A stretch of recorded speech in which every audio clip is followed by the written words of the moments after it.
So what are you? Oh, I forgot current events isn't like.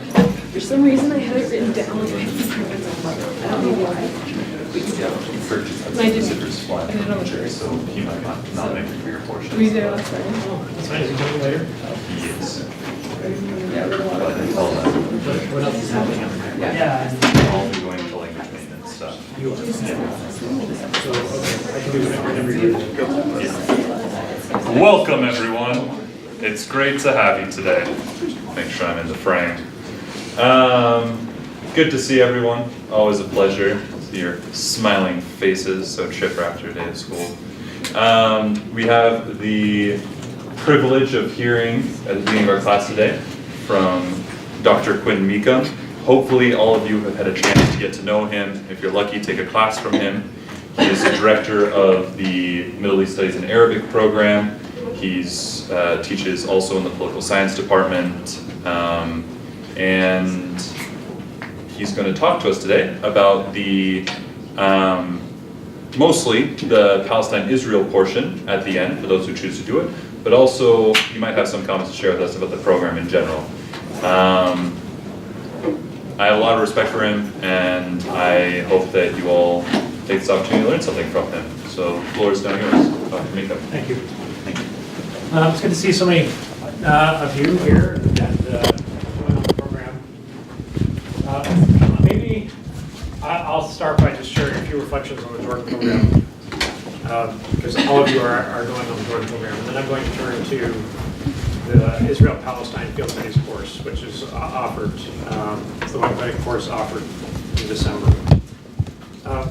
I had the chance this last fall to travel and spend some time at the Arabic program and interviewed all students that I could about their experience. This was in November, so that means that people had had a chance to live through the majority of the semester, perhaps not all of it. And the timing of when I talk to people actually matters a little bit, because it's quite common to go through a cycle in terms of how you experience Jordan and how you experience the language program. I think it's a very good program. I think before coming to BYU, I taught at Middlebury College, which has a very strong Arabic program, a great Arabic program abroad. I've seen a lot of different Arabic programs. There are some things that, based on my experiences in Jordan this last fall, that I think we've gotten right. And Kirk has probably talked to you about these. But maybe from an outside perspective, some things that I think work really well, that I encourage you to make sure work well for you. The first thing is that we have a program that does more than almost any other program I'm aware of to get you to have regular conversations with people outside of class. One of the highlights for many people on this program is the speaking requirement outside of class, exploring Amman, talking to lots of people. That will be easier for some of you than others, because it's really hard to do, right? If you've been on a mission, you know this is a painful thing that you eventually get used to. It's probably less painful in some ways to do it in Jordan, because you talk about whatever you want. You don't have a particular proselytizing goal. But it's more painful in other ways, which are that you have lots of things you want to say that you can't quite say. You don't quite have the words for them. And a lot of the Al-Kitab books that you're going through are, I think they're good. They're better than the standard Arabic books that I studied before the Al-Kitab came out.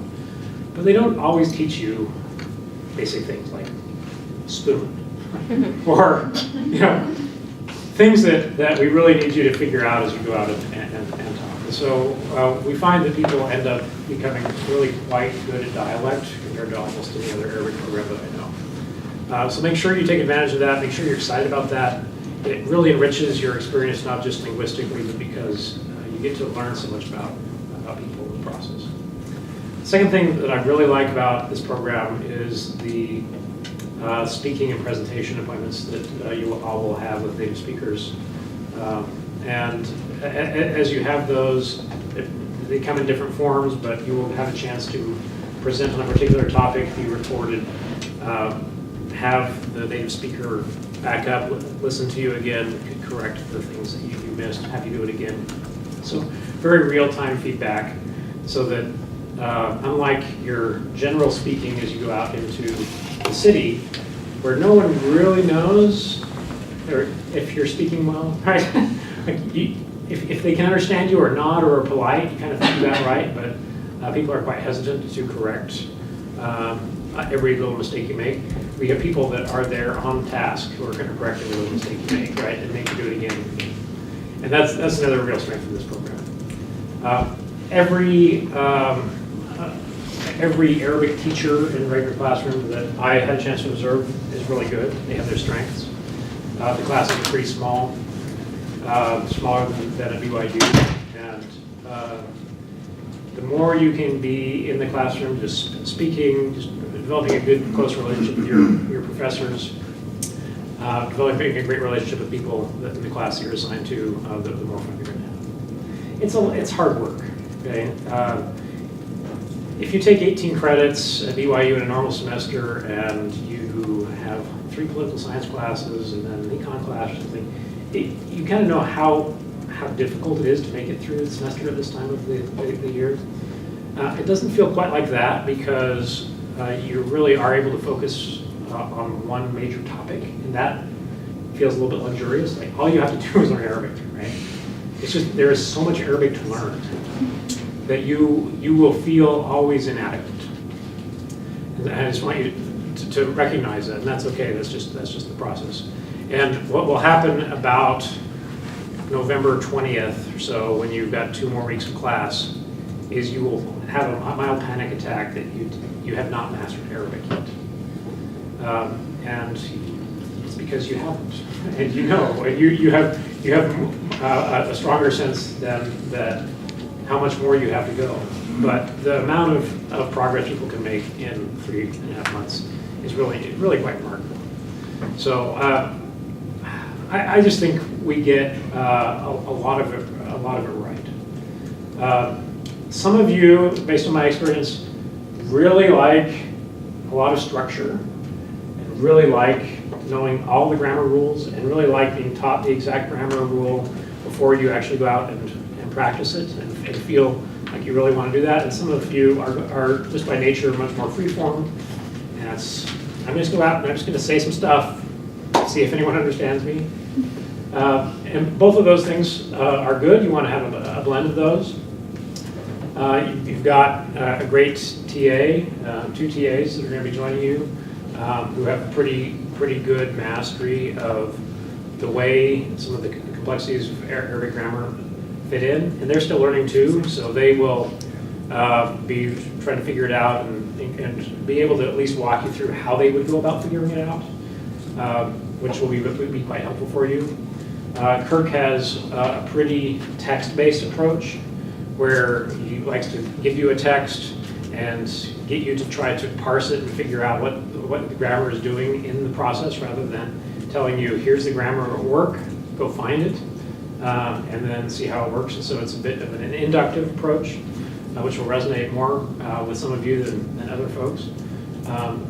But the more you can get a lot of practice trying to think through how pieces of the grammar and structure fit together, the better you're going to become and more fluent in reading. So I think it's a great program. I think you're really, you're going to complain a lot, I think, at certain stages. But from a little bit of a higher level perspective, I think you're really lucky to have the kind of program that we have built over time. And it's been built on the backs of a lot of experiments and a lot of things that have failed and a lot of things that refinements in terms of getting the right teachers in the classroom. And I think we're getting pretty good about it. The things that you might complain about, right, are feeling like there's no way you can make it through this amount of reading that's expected of you. You complain about that at BYU too, right, here in English classes and other things. And so just use your best judgment, get through what you can, skim some stuff, dive deep into some stuff. That's the way it works. Decide what you want to focus on and zoom in tightly to that. You will sometimes complain about Jordanians, and you will sometimes just be in love with them, because there will be pieces of the culture that you're trying to get your mind around, and just like any culture, there are some people that you will resonate more with others, because it's hard to say when you're walking around that you can just complain about Americans when you're surrounded by them, because there are some people that are easier to complain about than others. And that's the same way it is in every place, Jordan included. You will complain about lack of good Wi-Fi access sometimes. You probably have a better answer than that, but some apartments are better than others. I hope you don't complain about the food too much, because the food tends to be really, really good. But you just need to kind of figure that out. So I think you're in for a great adventure. I hope that you really enjoy working with each other, that you find the right balance between engaging with one another, engaging with other Arabic students, and then engaging with people from hugely different walks of life in Jordanian society that you can just learn from. Because one of my favorite parts about studying in the Middle East has nothing to do with language. It just has to do with really coming to appreciate and love a really diverse and interesting set of people. And if you have the right mindset for that, you're going to have a ball. You're going to love it. So those are some of my overall comments on the program. Kirk, obviously, and Jared both have a longer set of experiences from their time last year. I want to talk a little bit about the Israel-Palestine Field Studies class. This is a class, it's a 1-credit class. In terms of the actual amount of work you do, is probably more than a 1-credit class, but a lot of that work is going out and seeing things. Here are a few things you should know. There is no other program in the world like this particular class. You can't go on a Mormon tour of Israel and get the same experience, because those Mormon tours of Israel have their own unique culture and objectives. Our objectives are different, because we really are trying to blend a few things. We want you to see the geography, see some of the historical sites, particularly some of the scriptural sites, but also some of the more civilizational historical sites. We want to give you a framework for understanding those things. Those are the kinds of things that would happen on a number of different educational tours in the Middle East or of Israel. But our purposes are broader. It's a field studies class. So you go out and you use your Arabic. We have reasonably high expectations for the amount of energy that you will use on this trip. We expect you to be essentially out and about or in class or listening to lectures or something about 10 hours a day, sometimes longer. And we have homework for you to do. So almost every weekday, we ask you to write a short response paper, usually about 1 page. It's not that long, to what you're experiencing. And so by the end of the trip, you've written 15 pages or something of reflections on what's going on. We expect you to interview people. We have a day in Nazareth, which is a predominantly Arab town, where we give you some framework, we give you some questions, and you go out and we create a map, a social map of the city of Nazareth based on your interviews, which are largely in Arabic. We are planning to take you to a community college in the Galilee that is 50% Arab, 50% Jewish, and ask you to interview the students at that college. We'll try to do that at a time when they're kind of out hanging around the student center, and we're going to figure out how a 50% Jewish, how a 50% Arab college, how the students interact. If I can keep it on the agenda, I've developed an Instagram scavenger hunt of Tel Aviv that I will divide you up into teams, competitive teams with different point values for different photo sites, and you have to figure out on your own as a group of people how to get around Tel Aviv and see the most stuff as efficiently as possible. It's just fun. We're going to spend a fair amount of time talking about the Israeli-Palestinian conflict. We've got some lecturers that are going to help with that. We're going to think about what potential future scenarios look like. Probably, if all goes well, and sometimes these things end up changing at the last minute, we're going to try to take you to the Israeli Knesset, see how Israeli politics works. I have an ultra-Orthodox rabbi that I would love for you to meet and ask all of your ultra-Orthodox questions to.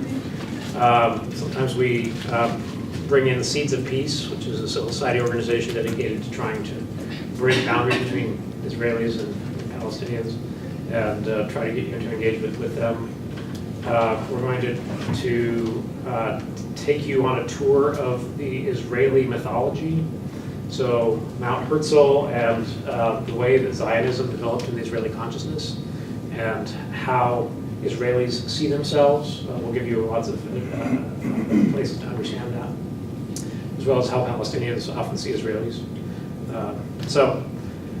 The few key points, if you don't remember anything else, what I want you to remember is that this is a class.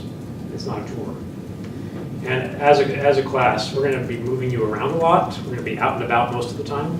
But there are lectures associated with it, there are response papers associated with it, and we expect you to learn a lot. I actually think it may be my favorite class that I teach at BYU, because it's so on the ground and there's so many unexpected things that can happen as we go. We have encounters that we don't always know exactly how we'll turn out. And that's a lot of fun. I still learn a ton of stuff. This will be the fourth year, and I'm going to be going with you this year. Fourth year I've done it, and I really enjoy it. Also, it seems like every single year since I've started doing it, somewhere in the fall there is a crisis in Israeli-Palestinian relations, and we freak out and we don't know if we can go, and then we always go. So, who knows? Based on past experience, something bad is going to happen in the fall. President of the United States will move the embassy to Jerusalem or something. There'll be mass protests throughout Palestine. These kinds of things tend to happen. We're going to do our best to still give you as much of an experience as we can. In the past, we've been really lucky. The Jerusalem Center has a lot of rules, has more rules than BYU has. Jared told me that you already heard about some of those.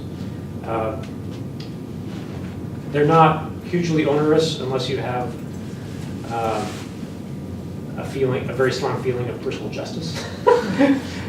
And then they can feel like, why do I have to keep this rule?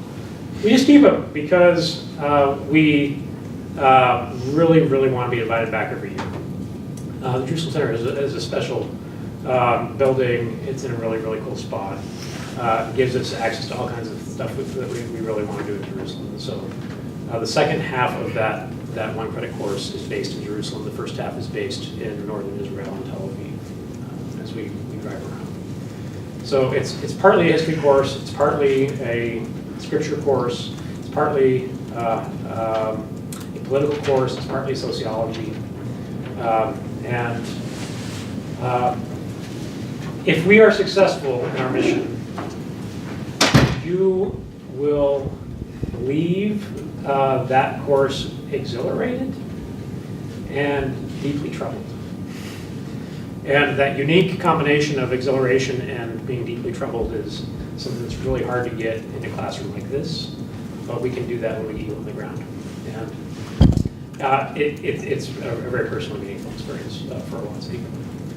If you have questions about it, feel free to reach out to me because I'm here until December and happy to answer questions. If you have questions about whether it's worth it to go, I can help you weigh that compared to your goals. What questions do you have right now? Stephen? So does the extra cost that comes along with doing that course, does it just get added onto the program cost, or is that a separate out-of-pocket thing that we do? Like that we pay while we're It gets added onto the program cost, speaking, yeah.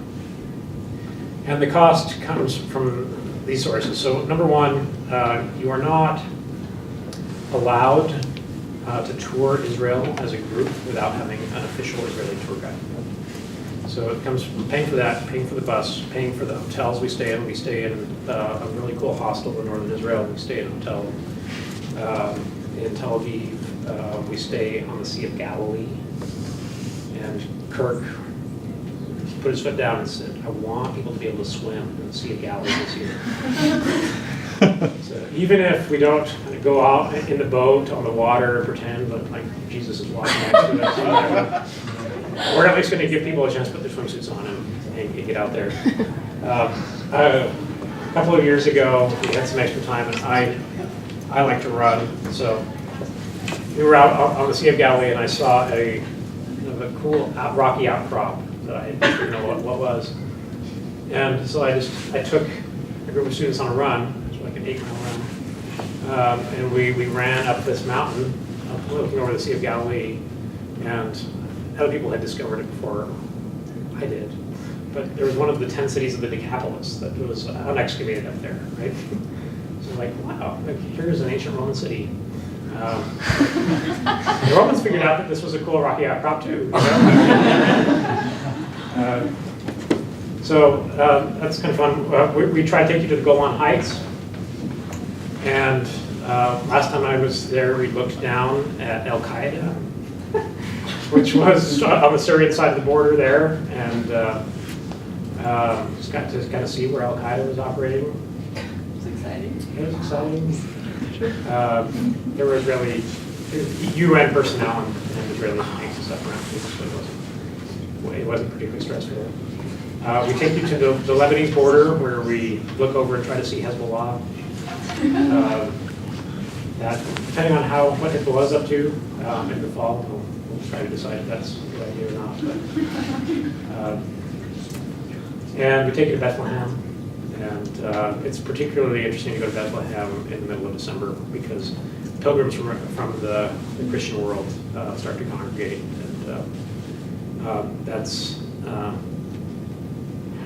if you haven't been to Bethlehem and you imagine it like it is in the song, The Little Town of Bethlehem, you probably should go on this trip. Or at least on the Bethlehem portion. Because you will never be able to sing that song the same way. So, those are the kinds of things that I enjoy. Thanks. Does that answer your question? I believe I'm right down.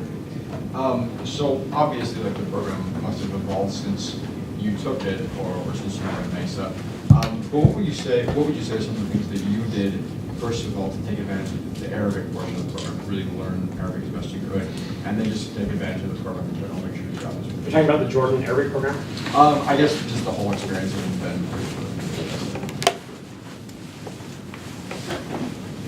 What have I, try to repeat it, what have I taken advantage of to try to do what? Like, what did you do to take advantage of the program? Like, what personal lessons did you learn that you would recommend? Oh, since I was a student? Right. Oh. Well, it's so much better than when I was a student. And I was So much better. Don't you think? Oh, it's night and day. Yeah. Yeah. So I'm the product of the FLOT program. Actually, I was not a Middle East Studies major at BYU. I was a comparative literature major. I did Arabic and French literature, and then went to graduate school of political science. And so I had kind of a unique experience. When I was a student in the mid-1990s, the program was actually at the Jerusalem Center. So the Arabic program was at the Jerusalem Center, which is a little bit of a harder place to just practice Arabic, like harder than Amman. And I didn't go in that program. I did 2 different programs. I spent a semester studying at Kuwait University, which had very mediocre Arabic. And then I took the CASA test and went to CASA my junior year at BYU in Cairo. And that had a much stronger Arabic program.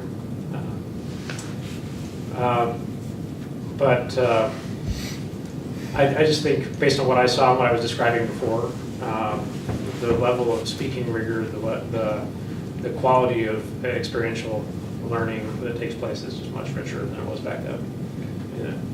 In the mid-1990s, the way most people learned Arabic was that they just memorized their tanween, and it was all about a lot of fusha practice with very little on the field practice. I think we're getting the balance much more right there. So,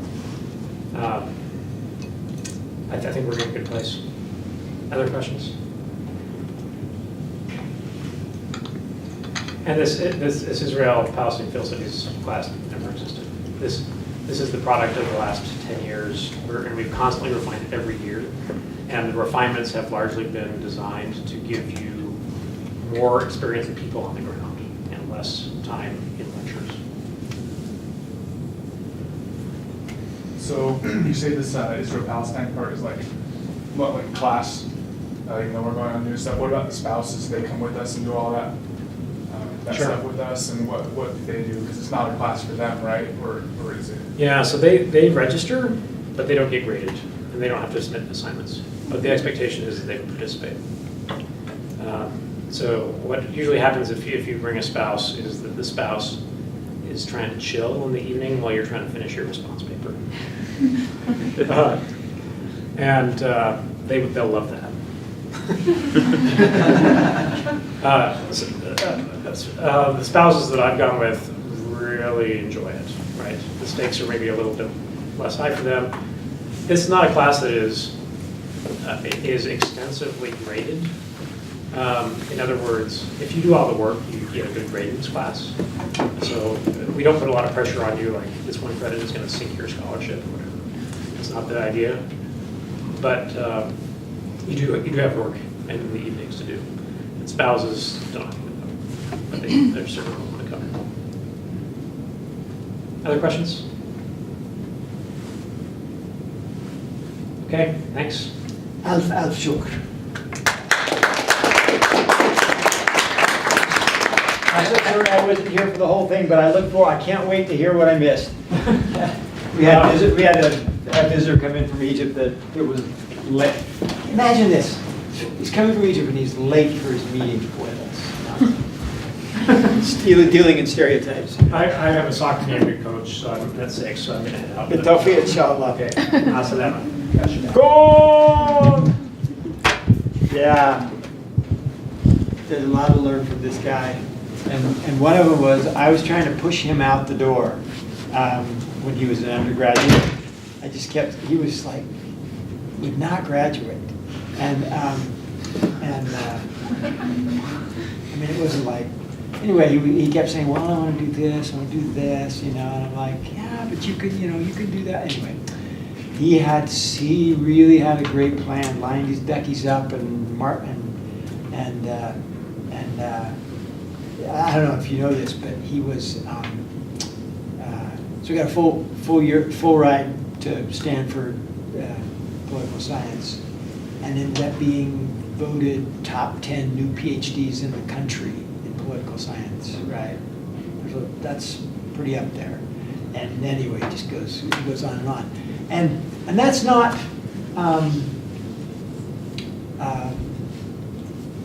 that's not because he's the smartest guy in the whole world, right? There are lots of smart people.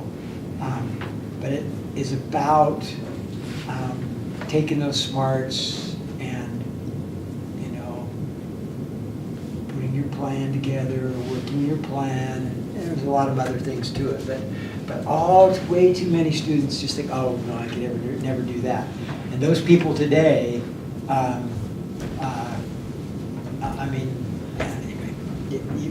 you've heard me. I tell too many of these stories. We're going to talk about Language maintenance. language maintenance. Thank you. Let me get I'm getting my head together here, my notes out. So, first of all, we're curious to know how many of you probably have seen, what's the class? It's 221R. 221R, yeah. So we've had sometimes a nice little cohort here on campus that was like, and here I'm talking to the 202 students. The 201 students, if you're in 102 right now, welcome. If you're headed into 201, your stomach would be plenty full of language learning opportunities. But for people who are worried about attrition, that's what people we're talking to right now. Okay, so those of you in 102, you can kind of go, okay, I can just review my vocabulary right now, do something productive. But the people who are in 202 right now, who are looking at the long fast of, not having Arabic homework due until you're in Jordan, that's the group that we want to see if we can be more helpful to. And so one of the things we've done in the past is we had a class on campus. So show me how many of you here, how many of you 202 students will be on campus during spring summer? Okay? 1, 2, 3, 4.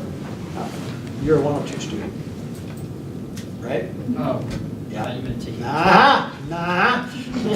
Okay, so, it's all right, not a problem. So there's only a handful of you who are gonna be on campus. There's our answer. Unless all of you are like gung-ho. So how many of you are gung-ho about, I want to sign up for a maintenance class?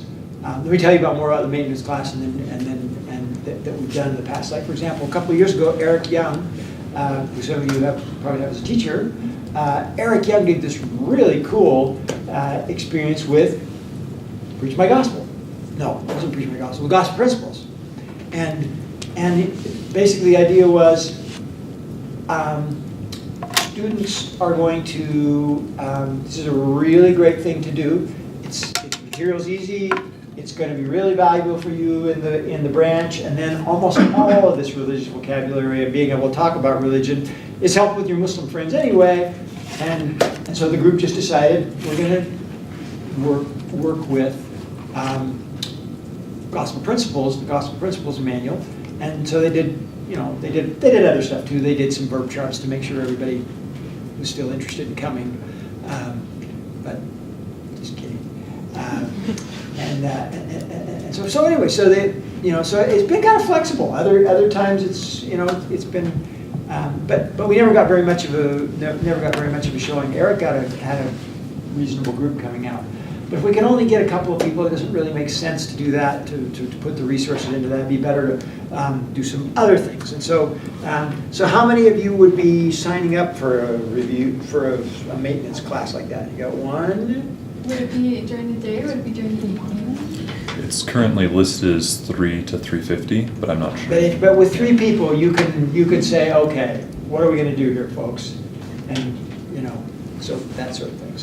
So you're pretty gung ho, and you're pretty sort of there. And I think, and I know that Kaloa was signed up, so that's 3. So anyway, folks, let us know of your interest, and then we can decide whether we can do something like that. This is the class that we have to register for with BYU, and then we have to pay tuition on top of, or is it just a? See, that's the other thing is people are kind of like, oh, I'm trying to save money for Jordan, hello, and so Jaron and I are going to talk about some other options that we can do that would service more than 3 or 4 people and not cost anything. Okay, come on up and start talking about your stuff that you've been compiling.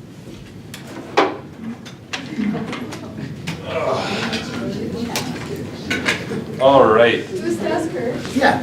really quick, would we be able to have just like the Al-Kitab, like keep it during spring, summer? Excuse me, what? You can use it independently if you go onto the site. Because my thing, it stops once I'm not enrolled in a class, it doesn't let me in. Like I the think site. I have you all good through at least August. Okay, does that be The perfect? 202 students, I made sure it was like good for the summer. Okay, that's sweet, that's Yeah. When are we going to sign up for the classes for fall? That's a good question. You can already sign up for the Mesa class, but I haven't noticed that the Arabic classes have posted yet. It may just be that the dean is sitting on it. But yeah. Thanks for asking. I'll check. Was there another question? I guess I have one. A couple weeks ago, we said we were going to talk about like when we're on what we need to do, like when we're out about traveling, how many people we need to be with. Are we going to go over that at all? Yeah. Or- We'll probably, I forgot that we had one more week to go. I know everybody's gonna be kind of like, oh, man, I thought this was the end of the line. So we're gonna cover a few things tonight. If we get to that, great, but if you could hold off on that. I do want to tell you a story about it, just a thing. And I know I've already made a bunch of people, or at least some people, really mad about my suggesting the possibility of quitting a job. I had somebody who said, this is not your place to suggest for us what we do in terms of how we pay for things. I'm only trying to just, share some experiences from people in the past. I do not want to control you. I don't want to tell you, this, that, or the other. There's been a lot of misunderstandings of things that I have written, and I think that probably part of that has to do with if you're frustrated, you have a tendency to kind of spin things negatively, and I know that there's been a good amount of frustration on the part of at least some of the 202 students, and part of that is certainly my fault, and part of it goes with being in 201 and 202, where I'm just going to say this for the students coming up. So, just quickly, when you start the first day of 101, and you go for, and you're 3 weeks in, your fourth week is at 30%, 33%. You moved the ball another third of the way down the field from when you were there, for the first 3 weeks plus 1 week, right? 1 week is a very palpable distance down the road, right? So if you move this on down to 201, and you move this distance, somehow it just feels like, dang, Arabic just isn't as fun. I don't feel like I'm making as much progress as I was. You may well have learned twice the vocabulary in this word week that you learned here. But because the distance covered feels less, did we talk about this before? Okay, thank you. So just be forewarned that the further in you get, the more likely you are to have this nagging feeling like, I feel like I'm spinning my wheels, or I feel like you are not. If you're anxiously engaged, and if you're diligent in doing things, and we're going to talk about this in just a minute about maintenance. It's really important, but it's a really important thing for students heading into 201 and 202 to know, is that it can be discouraging. 101 and 102 just feels so dang fun. And 101 and I came back from Jordan, and I heard the 201 students speaking, and I just said, hot dang, we are covering some ground.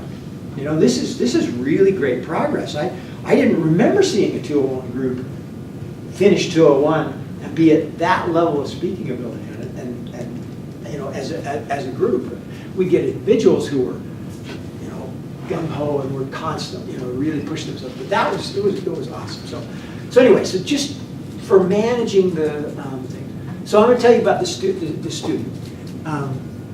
He was our all-time best speaker of his year. Okay, I mean, hands down, the best, the most fluent speaker of his year.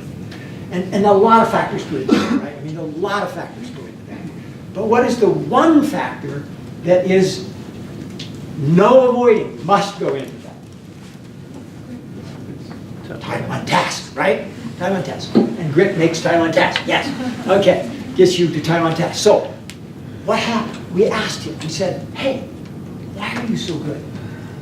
And it's not that the others were bad, it was just like, he was amazing, right?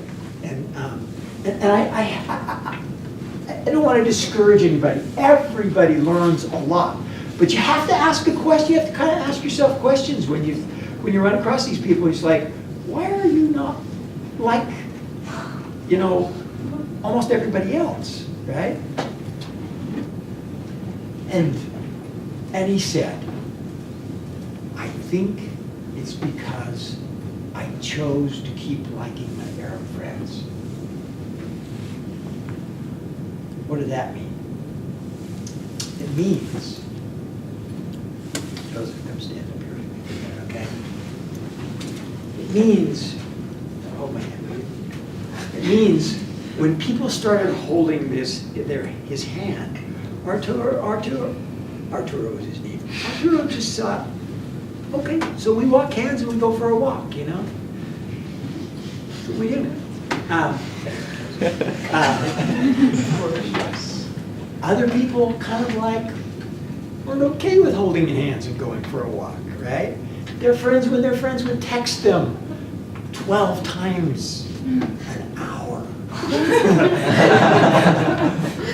They kind of got this like,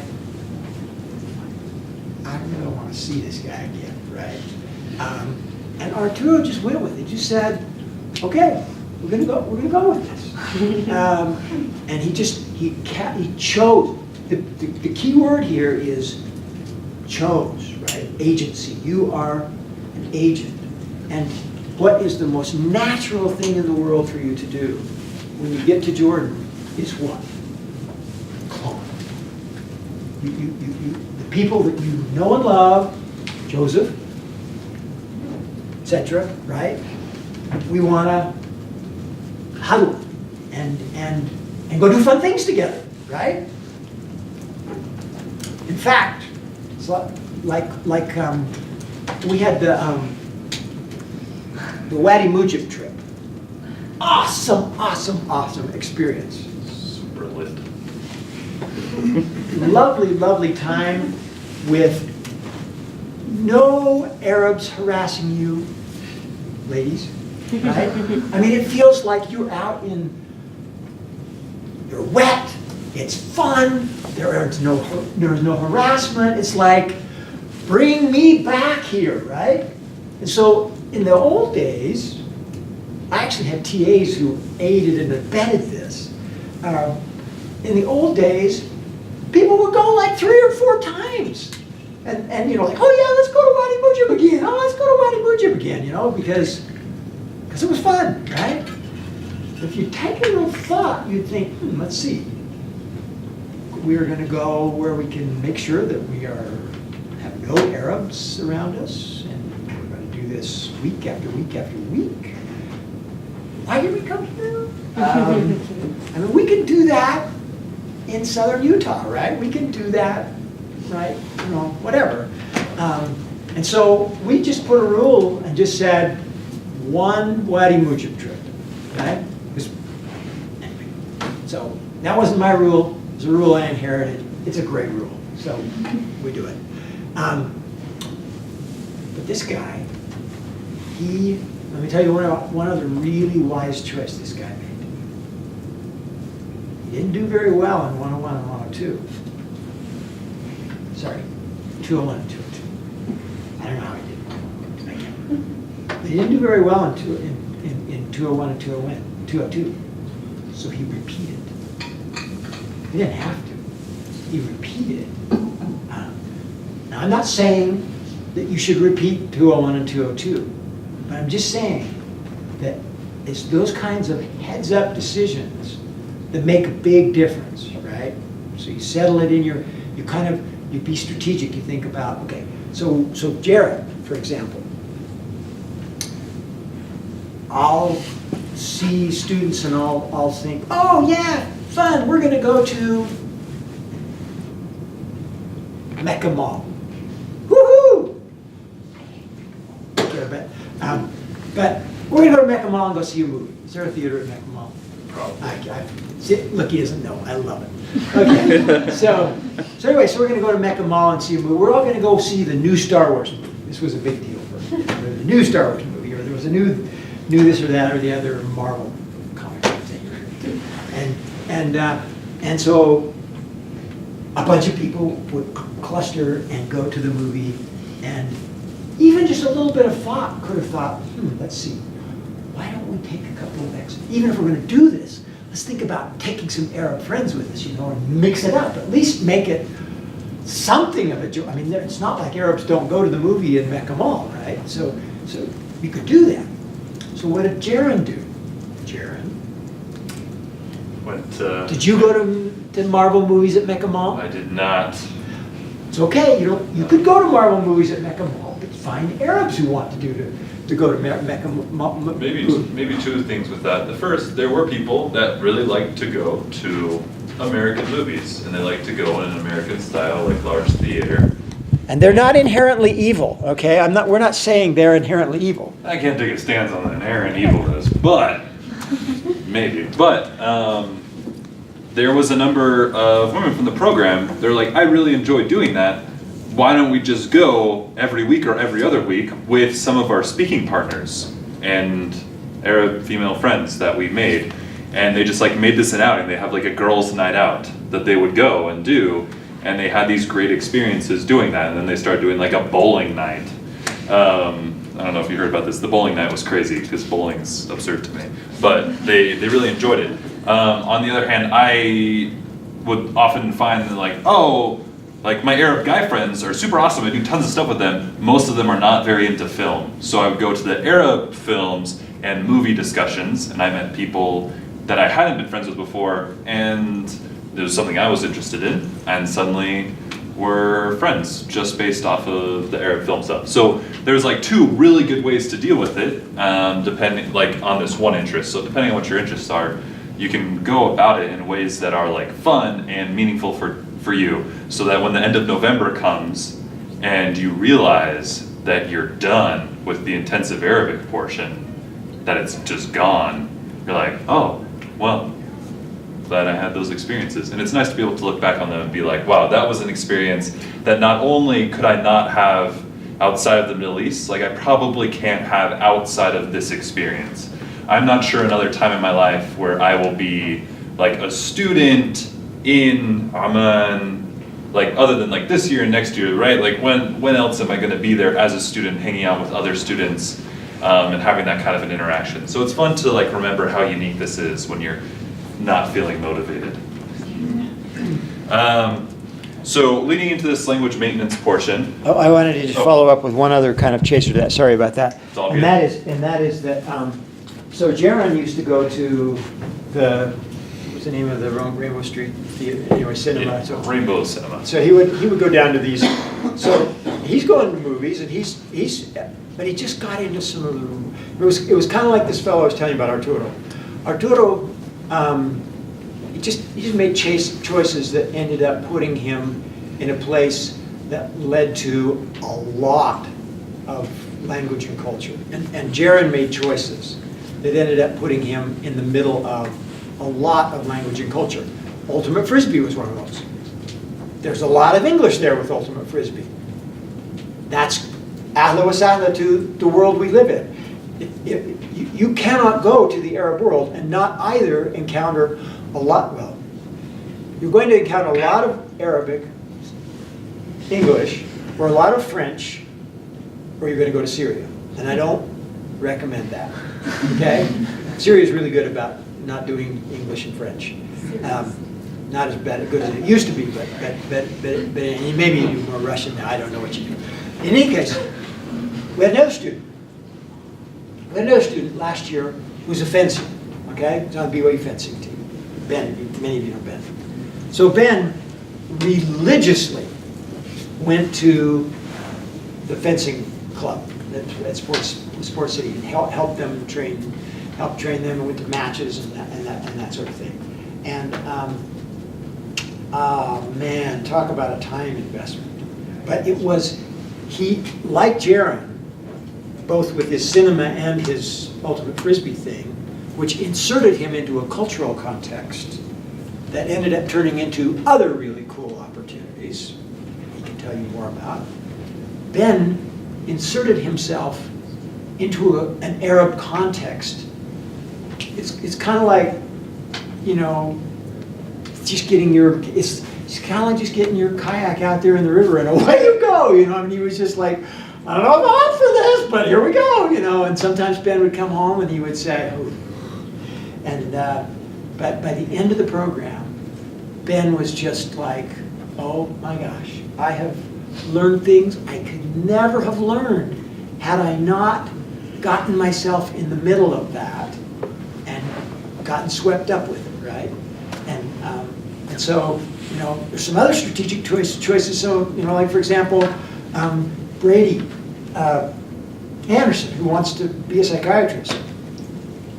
Go figure. Just kidding. Brady's a lovely fellow. Anyway, so Brady, what does he do? He goes and tracks down psychiatrists. I mean, hunts them down in their offices, right? Corners them, and these guys want to talk. They want to talk about what it's like. They want to. So Brady, man, he made it happen, right? You can start thinking now, and you can start, you know, thinking about, okay, what do I care about? Linguistics. Who are the linguistics majors? Yeah. So the linguistics majors are like, well, who do I talk to, right? It is possible. It is possible to find something interesting for linguists. I do. Yes. I can't help but think like a lot of the things you're talking about sound like things that would be more to the guys doing than girls. Like, what are we gonna do? Well, for one thing, I was thinking about when Jaron was talking about this, is you're probably going to go somewhere with Batul and have the time of your life. I mean, the guys never had the experience of doing the kinds of things. Oh, thank you so much. The guys never had the experience of connecting with these really, really fun teachers who just said, I want to show you my Alman, right?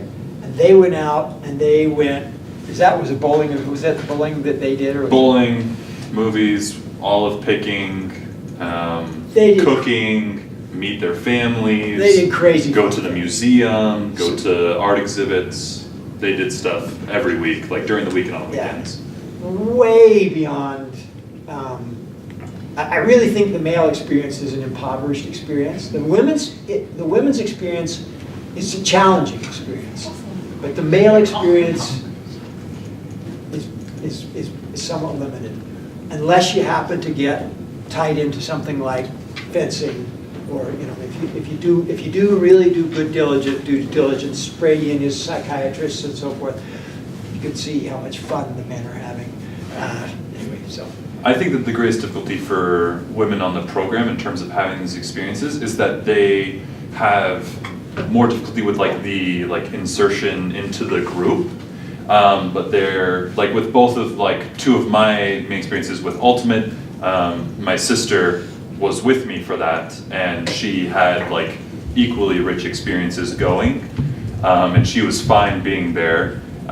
She probably would have been fine in their eyes if she had gone with just another female friend of hers, but we went together as part of just being awesome together. And also with films, there was a film study student on the program last semester, and she came a number of times and she really enjoyed it, and she made friends that then she would meet up with. So I think for guys, they often have an easier time of I just met someone on the street, we're best pals now. And I think that women have access to spaces that guys don't have, but it is harder. Meeting people on the street is often going to be more difficult. Yeah, I street's think not that, friendly. Yeah, and on the university campus, I don't think that's true. I think that walking through the university campus, a lot of the time guys and girls will be in separate groups, and they'll see you, people will stop you and be like, hey, come be our friend. And so safer spaces like university campus, safer in a social context, people are comfortable reaching out to others. I think that you'll find that you're able to deal with that and find those kind of experiences. Let me tell you a horror story, and I'll come back to my linguist friends. I heard this truly happened. One of our students never went to the University of Georgia student campus. This is 4 years ago, right? I mean, we were talking up to campus this is a prime, and why did this person not go to the University of Georgia campus? It was too easy to just do your 2 hours of speaking within a couple of 100 yards of Clausen, right? or, I mean, I'm sure she did some other fun things, but I just thought, when I heard that, I just thought, that's criminal. That's, I mean, that is, you should never be allowed to take a group of students and, you know, and then find out that one of them never got, now we, you know, drag people there by a bus and, you know, make them walk through the gate, count them as they go in, and that sort of thing. Just so that at least that you've said, I got them on campus, all right? It's not on my, you know, no more of that. But, so I told, I was going to tell you another story, kind of like it was about two young women who went to, I told them here in Provo, they were heading off for the next year. This is a long time ago, many years ago. And they were heading off, and I said, go, this was when you had to find your own apartment. Sorry, bummer, huh? Anyway, so I said, go to this building, live in this building, and you'll have the best time, because this family that lives in this building will adopt you, and you will have the richest cultural experience. They got back from Jordan, and I said, so how was it? I said, well, we lived in that building, we just really hit it off with that family. And I was sort of like, this family had like totally adopted the kids that were there before, and I mean it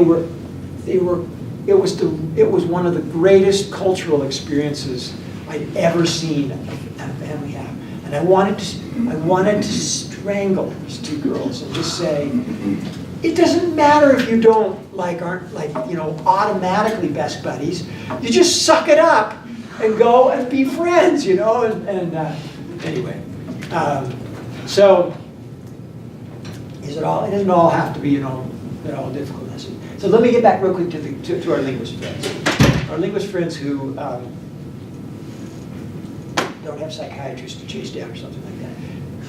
You can go chase down linguistics majors, and that could be a plenty interesting thing to do if you have a kind of linguistics that is interesting to you. But you might be just as well off just to go do, like, for example, one of the things that I did as a linguistics major was I went to the calligraphy club. Okay, I mean, I just thought, okay, let's do something. I'm no artist, you know. I mean, I'm just like, I got to do something. So I went to the calligraphy club, and but you know, you could, like my daughter, she wanted to adopt every stray cat in Cairo. Gosh, please do not touch a cat. The cats in Jordan are like 100 times more healthy than, but they're probably not vaccinated. So just get it in your. I actually had this happen in Morocco. A young woman in the program I was running adopted a cat, and its gift to her, with its dying breath, literally, it bit her just as it departed mortality. Only do work. Sent its body, of course we had to take its body to, you know, be checked out. It had rabies and so forth. And son of a gun, guess what happened? There were two cats at the clinic. One was rabid and one wasn't rabid, but they got them mixed up. They weren't sure whether she got bit by the rabid cat or not. You don't want to do the right, so keep your hands off of the cats, okay? Don't drag them home. But anyway, my daughter wanted, you know, she's this animal lover, and so she made friends with this vet who would, you know, Give her rabies shots. probably. I don't know what the vet is. But if you're a animal lover, go make friends with a vet. There's actually horses right by you. There's this equestrian club thing that's in the Sports City complex. I mean, go make. There are so many possibilities of things to do. You don't have to pick the perfect one. You just have to pick one, right? Just pick one and just go with it. It's like, I hate cats, but I'm going to go make friends with the veterinarian, you know, and just whatever. Anyway, Darren, I've gone on plenty long time. Give a little break right now, or just go straight? Oh, break, yeah, break, what the heck, break. All All right, right. 5-minute break, be back, well, it's a 4-minute break, be back in here at 6:05. Talk about language maintenance. If you have any questions about that, come ready, thinking about them. That's